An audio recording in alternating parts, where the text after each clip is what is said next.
नमस्कार, আমি অ্যাস্ট্রোলজার শ্রীদীপ। আজকে 2024 সালের 17ই আগস্ট থেকে 16ই সেপ্টেম্বর পর্যন্ত মিথুন রাশির রাশিফল নিয়ে আলোচনা করব। যে সমস্ত জাতক জাতিকা এই মিথুন রাশি তাদের জন্যই এই আলোচনা, তাদের জন্যই এই ফলাফল। তবে মূল আলোচনা যাওয়ার আগে প্রথমে জেনে নেব এই সময়কার গ্রহদের গোচরগত অবস্থানটা ঠিক কোথায়। প্রথমত, রাশি অধিপতি বুধ মাসের প্রথম দিকে সিংহ রাশিতে কেতুর নক্ষত্রে বক্রী অবস্থায় অবস্থিত থাকবে। 22 তারিখ থেকে অর্থাৎ 22শে আগস্ট থেকে এই রাশিপতি বুধের অবস্থান হবে কর্কট রাশিতে।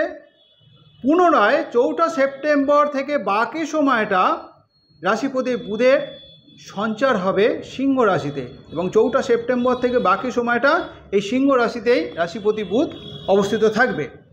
অন্যান্য গ্রহদের মধ্যে সিংহ রাশিতে স্বক্ষেত্রে রবি, সাথে শুক্রের অবস্থিতি, কেতুর অবস্থান কন্যা রাশিতে, ধনু রাশিতে চন্দ্রের অবস্থিতি, কুম্ভ রাশিতে স্বক্ষেত্রে বক্রী শনির অবস্থান, মীন রাশিতে রাহুর অবস্থিতি এবং বৃষ রাশিতে বৃহস্পতি এবং মঙ্গলের অবস্থান। এই হচ্ছে এই সময়কার গ্রহদের গোচরগত অবস্থিতি।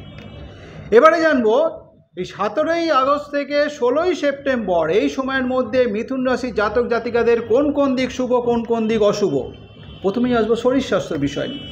এই মিথুন রাশির জাতক জাতিকাদের মাসের প্রথম দিকে শরীর স্বাস্থ্য নিয়ে বেশ উদ্বিগ্নতার মধ্যে দিয়ে চলতে হবে। মাঝে মধ্যেই কিন্তু নানা রকম সমস্যা দেখা দেবে। বিশেষত এই সময় ঠান্ডা লাগা, অ্যালার্জি সংক্রান্ত, কাঁধ কিংবা বাহু সংক্রান্ত কোনো সমস্যার কারণে মাঝে মধ্যে সমস্যা দেখা দেবে। তাছাড়াও যাদের কোনো বাতের সমস্যা রয়েছে, যাদের কোনো রকম নার্ভের সমস্যা রয়েছে, তারা বিশেষভাবে সতর্ক থাকবেন এই মাসের প্রথম ভাগে।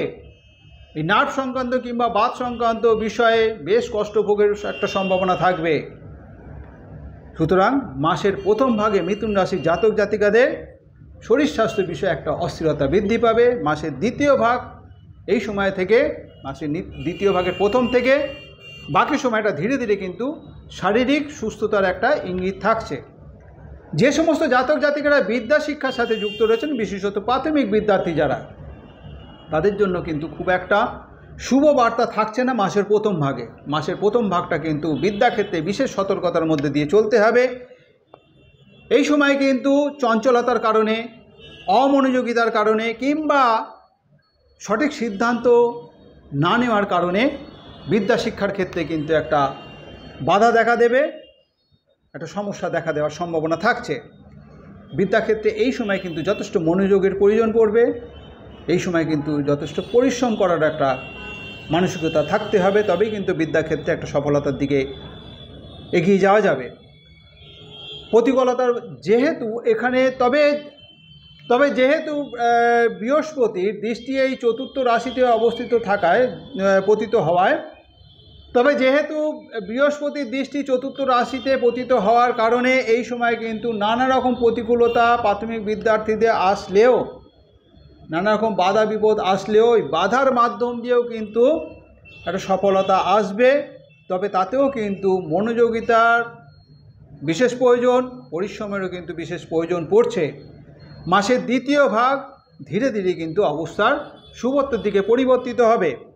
যে সমস্ত জাতক জাতিকারা উচ্চ বিদ্যা শিক্ষার সাথে যুক্ত রয়েছেন, তাদের জন্য কিন্তু খুব একটা শুভ বার্তা থাকছে না। এই সময় কিন্তু ভালো মন্দ মিশিয়ে চলবে।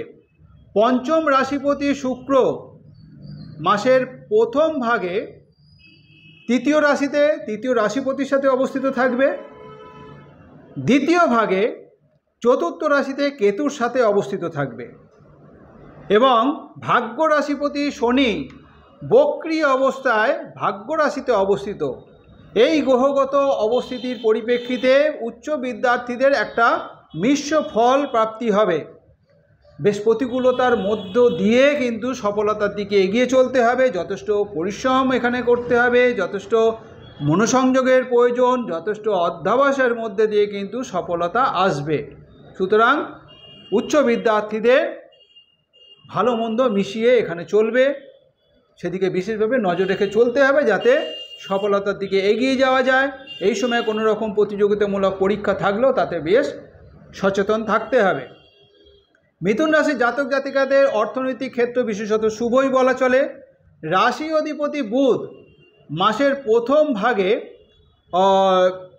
কেতুর নক্ষত্রে অবস্থিত থাকায় এই সময় কিন্তু হঠাৎ করে কিছু অর্থপ্রাপ্তির সম্ভাবনা থাকছে। সেটা হতে পারে কোনো রকম ফাটকা বিজনেস থেকে ফাটকা উপার্জন কিছু হতে পারে কোনো রকম লটারির মাধ্যম দিয়ে কিছু অর্থপ্রাপ্তি। যে সমস্ত জাতক জাতিকারা শেয়ার ট্রেডিংয়ের সাথে যুক্ত রয়েছেন, শেয়ার ট্রেডিংয়ের মাধ্যম দিয়েও বেশ কিছু অর্থ কিন্তু প্রাপ্তি হবে মাসের প্রথম ভাগে মিথুন রাশির জাতক জাতিকাদের। তবে আয় রাশিপতি মঙ্গল যেহেতু দ্বাদশ রাশিতে অর্থাৎ ব্যয় রাশিতে অবস্থিত থাকবে, ব্যয়ের দিকে কিন্তু বিশেষভাবে নজর রেখে চলতে হবে। অতিরিক্ত ব্যয়ের একটা প্রবণতা এই সময় দেখা দেবে মাসের প্রথম 10 দিন মিথুন রাশির জাতক জাতিকাদের অর্থনৈতিক বিষয়ে বিশেষভাবে সতর্ক থাকতে হচ্ছে। একটা ব্যয়ের প্রবণতা থাকবে, ব্যয়ের আধিক্য দেখা দেবে, কোনো না কোনোভাবে কিন্তু একটা ব্যয় হবে। সেক্ষেত্রে সঞ্চয়ের ক্ষেত্রে একটা বাধা যেমন দেখা দেবে, তেমনই বিশেষত চিকিৎসা সংক্রান্ত বিষয়ে ব্যয় হওয়ার কিন্তু একটা সম্ভাবনা থাকছে। সেটা নিজেরও শারীরিক অসুস্থতার কারণে চিকিৎসা সংক্রান্ত ব্যয় হতে পারে, কিংবা পরিবারের অন্য কোনো সদস্যের শরীর স্বাস্থ্যের কারণে চিকিৎসা সংক্রান্ত ব্যয় হওয়ার একটা সম্ভাবনা দেখা দেবে। দ্বিতীয় ভাগের প্রথম থেকে বিশেষত এই 10 দিন চলে যাওয়ার পর থেকে অর্থাৎ দ্বিতীয় সপ্তাহটা বিশেষভাবেই কিন্তু অর্থনৈতিক দিকটা বেশ অনুকূলে যাবে। ধীরে ধীরে রাশিপতি ধনুরাশিতে অবস্থিত থাকবে এবং আয় রাশিপতি মঙ্গল তিনিও কিন্তু রাশিতে অবস্থিত থাকবে। এই গ্রহগত শুভ অবস্থানের পরিপ্রেক্ষিতে এই সময় কিন্তু যথেষ্ট পরিমাণে অর্থনৈতিক সচ্ছলতার দিকটাই ইঙ্গিত করছে, যথেষ্ট পরিমাণে সঞ্চয়েরও কিন্তু একটা ইঙ্গিত করছে। সুতরাং প্রথম 10 দিনের পর থেকে ধীরে ধীরে অর্থনৈতিক দিকটা মিথুন রাশির জাতক জাতিকাদের বেশ শুভত্রী একটা বার্তা বয়ে আসবে। যে সমস্ত জাতক জাতিকারা কর্মক্ষেত্রে মানে চাকরিজীবী, তাদের জন্য কিন্তু এই সময়টা খুব একটা শুভত্বের বার্তা থাকছে না। মাঝে মধ্যেই কিন্তু নানা রকম প্রতিকূলতার মধ্যে দিয়ে চলতে হবে, বেশ বাধা বিঘ্ন এই সময় আসবে, সমস্ত কাজই কিন্তু বাধার মধ্যে দিয়ে এগোতে হবে। কর্মক্ষেত্রে কোনো রকম গুপ্ত শত্রুতার কারণে ক্ষতি হওয়ার সম্ভাবনা থাকছে, সেদিকে বিশেষভাবে নজর রেখে চলতে হবে। তাছাড়াও এই সময় সকলের সাথে একটা মনোমালিন্য মতবিরোধ হওয়ার সম্ভাবনা থাকবে। সহকর্মীদের সাথে যাতে সুসম্পর্ক বজায় থাকে সেদিকে যেমন নজর রেখে চলতে হবে। ঊর্ধ্বতন কর্তৃপক্ষের সাথে যাতে কোনো রকমভাবে মনোমালিন্য মতবিরোধ না হয়, তর্ক বিতর্ক যাতে না হয় সেদিকে নজর রেখে চলতে হবে। নতুবা কিন্তু কর্মক্ষেত্রে কর্মজীবনের ক্ষেত্রে একটা খারাপ প্রভাব আসার সম্ভাবনা থাকছে, সেদিকে নজর রাখতে হবে। হঠকারী সিদ্ধান্ত এই সময় না নেওয়াটাই বাঞ্ছনীয়, বিশেষত মাসের প্রথম ভাগে। মাসের প্রথম ভাগটা যারা বেসরকারি কর্মক্ষেত্রের সাথে যুক্ত রয়েছেন তাদের কিন্তু বিশেষ সতর্কতার মধ্যে দিয়ে থাকতে হবে। কোনো রকম হঠকারী সিদ্ধান্ত, সকলের সাথে যাতে সুসম্পর্ক বজায় থাকে সেদিক বিশেষভাবে নজর রেখে চলতে হবে।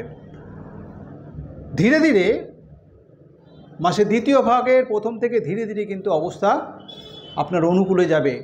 সুতরাং প্রথম দিকটা বিশেষভাবে নজর রেখে চলতে হচ্ছে, সতর্কতার মধ্যে দিয়ে থাকতে হবে। যারা ব্যবসা বাণিজ্যের সাথে যুক্ত রয়েছেন, ব্যবসা ক্ষেত্রেও বিশেষত বেশ প্রতিকূলতার মধ্যে দিয়ে চলতে হবে। এই সময় কিন্তু অর্থনৈতিক দিকটা বেশ নজর রেখে চলতে হবে। অর্থনৈতিক কোনো রকম ক্ষতি হওয়ার সম্ভাবনা থাকবে, ব্যবসা ক্ষেত্রে একটা সমস্যা দেখা দেবে, একটা উদ্বিগ্নতার মধ্যে দিয়ে চলতে হবে। উপার্জনের ক্ষেত্রে উপার্জনকে ঘিরে কিন্তু একটা সংশয় দেখা দেবে, একটা উদ্বিগ্নতার মধ্যে দিয়ে থাকতে হবে। নতুন যে যোগাযোগগুলো আসবে সেদিকে বিশেষভাবে নজর রাখতে হচ্ছে। কাউকে অতিরিক্ত বিশ্বাস করা যাবে না, সে তো অর্থনৈতিক সংক্রান্ত হতে পারে, ব্যবসা সংক্রান্ত হতে পারে। অতিরিক্ত বিশ্বাস এই সময় করা যাবে না, তাতে কিন্তু ব্যবসা ক্ষেত্রে ক্ষতি হওয়ার সম্ভাবনা থাকবে। কোনো প্রতারকের দ্বারাও কিন্তু অর্থক্ষতি হতে পারে, সেদিকে নজর রাখতে হবে। নতুন যোগাযোগগুলোও সতর্ক থাকতে হচ্ছে। যারা দাম্পত্য জীবনযাপনের সাথে যুক্ত রয়েছেন, দাম্পত্য ক্ষেত্রেও কিন্তু খুব একটা শুভ নয়। স্বামী স্ত্রীর মধ্যে মনোমালিন্য মতবিরোধ দেখা দেবে। এই সময় কিন্তু একটা পারিবারিক অস্থিরতার মধ্যে দিয়ে চলতে হবে। স্বামী অথবা স্ত্রীর শরীর স্বাস্থ্য বিষয়ে একটা উদ্বিগ্নতা দেখা দেবে, অর্থাৎ স্বামী অথবা স্ত্রীর শরীর স্বাস্থ্য কারণে বিশেষভাবে নজর রেখে চলতে হবে। গৃহগত পরিবেশ কিন্তু মাঝে মধ্যেই একটা উদ্বিগ্নতা, একটা অশান্তিকর পরিবেশের সম্মুখীন হতে হবে। যে সমস্ত জাতক জাতিকারা অবিবাহিত দীর্ঘদিন বিবাহের জন্য চেষ্টা করছেন তাদের কিন্তু এই সময়টা খুব একটা শুভত্বের বার্তা থাকছে না, অর্থাৎ যোগাযোগের জন্য কিন্তু এই সময়টা খুব একটা শুভ নয়। যোগাযোগে বাধা আসার সম্ভাবনা থাকবে। যারা শিল্পী কলাকুশলী তাদের কিন্তু সময়টা বিশেষত মিশ্রভাবেই চলবে, কখনো ভালো কখনো মন্দ। যোগাযোগের ক্ষেত্রেও কিন্তু মাঝে মধ্যে বাধা বিপত্তি আসার সম্ভাবনা থাকবে।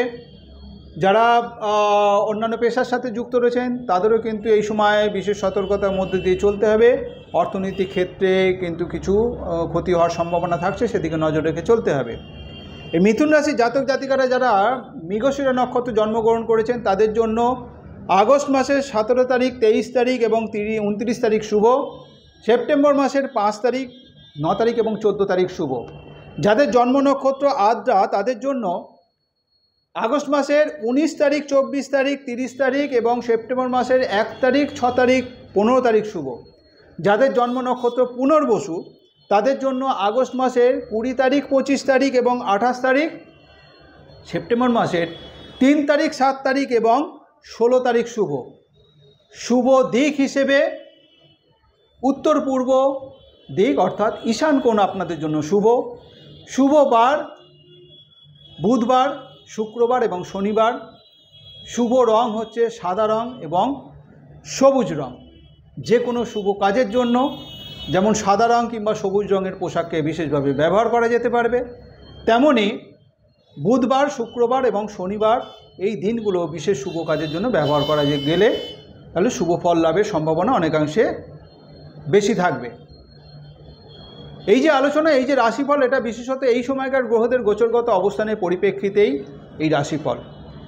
মিথুন রাশির জাতক জাতিকাদের ব্যক্তিগত জন্মরাশি চক্রে গ্রহদের অবস্থান যদি শুভ অবস্থায় থাকে এবং তার সাথে সাথে বর্তমান গ্রহদের দশা অন্তর্দশার ফলাফল যদি শুভত্বর দিকে ইঙ্গিত দেয় তাহলে শুভ ফলের পরিমাণ যেমন বেশি হবে, তেমনি মিথুন রাশির জাতক জাতিকাদের ব্যক্তিগত জন্মরাশি চক্রে গ্রহদের অবস্থান যদি অশুভ অবস্থায় থাকে এবং বর্তমান গ্রহদের দশা অন্তর্দশার ফলাফল যদি অশুভত্বর দিকে ইঙ্গিত দেয় তাহলে শুভ ফলের পরিমাণ কম হবে।